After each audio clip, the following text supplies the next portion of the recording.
Hello everyone, welcome to Mithila slash life.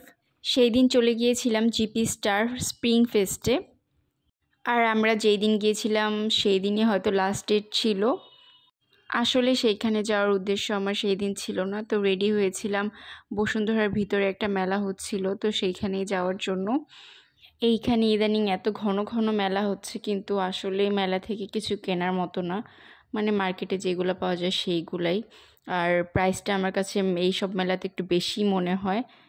তো আমি তখন ফেসবুকে দেখেছিলাম শেফস টেবিল কোর্ট সাইডে স্প্রিং ফেস্ট হচ্ছিল, তো ভাবলাম যে সেইখানেই কেননা যাওয়া যাক। আর সেইখানে সেদিন যাওয়াটা আসলে সার্থক হয়েছে। বাচ্চাদের জন্য কিন্তু অনেক মজার মজার অ্যাক্টিভিটিস ছিল। আর আমরা যখন গিয়েছি তখন কনসার্ট অলরেডি স্টার্ট হয়ে গিয়েছিল। আর এসে দেখলাম একটা শো চলছিল, তো ভাবলাম যে অনেক কিছুই মিস করে ফেলেছি হয়তো।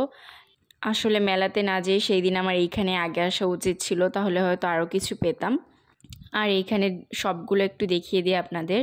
বেশিরভাগ সব পেয়েছিল হ্যান্ডক্রাফটেড আইটেম, আর যেগুলো ছিল মোটামুটি দেশীয় পণ্যই ছিল।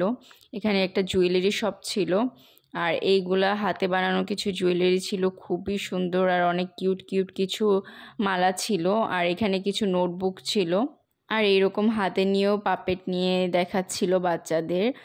আর এইখানে আমার সবচেয়ে ভালো লেগেছে, মানে জায়গায় জায়গায় এরকম বাচ্চাদের জন্য ফান অ্যাক্টিভিটিস ছিল, যেটা বাচ্চারা অনেক এনজয় করেছে। আর মেলাতে এন্ট্রির জন্য কিন্তু এক্সট্রা কোনো টাকা দিতে হয়নি। আর এই সব অ্যাক্টিভিটিস যেগুলো বাচ্চাদের জন্য ছিল, এইগুলো পুরোটা ফ্রি ছিল। আর এইখানে ছোট ছোট কিছু খাবারের স্টলও ছিল।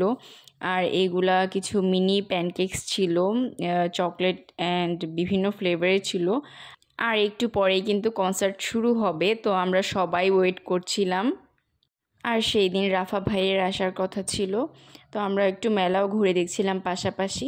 তো এই সবটাতে ছিল দেশীয় শাড়ি অ্যান্ড দেশীয় থ্রি পিস, এই টাইপের কালেকশনগুলো ছিল। এইখানে পাটের কিছু ব্যাগ ছিল।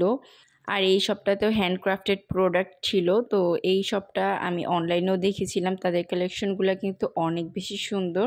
এটার নাম ছিল প্যাস্টেল হোমস। আর মেলায় ঘুরতে ঘুরতে দেখা হয়ে গেল জোলতান বিডির সাথে। আসলে আপুর রিয়েল নামটা আমি নিজেও জানি না। আর আপু কিন্তু অনেক সুইট, আপুর সাথে দেখা করে অনেক বেশি ভালো লাগলো। আর তারপরে আমরা চলে যাই বাচ্চাদের পাপেট শো দেখতে। আর বাচ্চাদের পাশাপাশি তো আমারও এগুলো দেখতে খুবই মজা লাগছিল, আর বাচ্চারা তো অনেক বেশি এনজয় করছিল। সবাই কিন্তু বসে খুব মনোযোগ সহকারে দেখছে।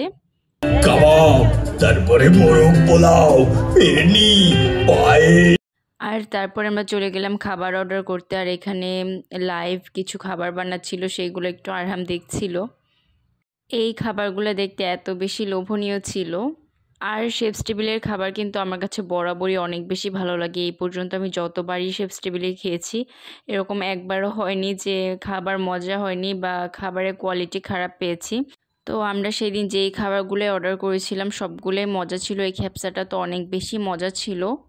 আর এইটা আমার হাজব্যান্ড খেয়ে বলছিল সৌদি আরবের যে অথেন্টিক খ্যাপসাগুলো যেমন লাগে অনেকটা সিমিলার লেগেছে তার কাছে। আর আমি এই রেস্টুরেন্টটা থেকে অর্ডার করেছিলাম খ্যাপসাটা।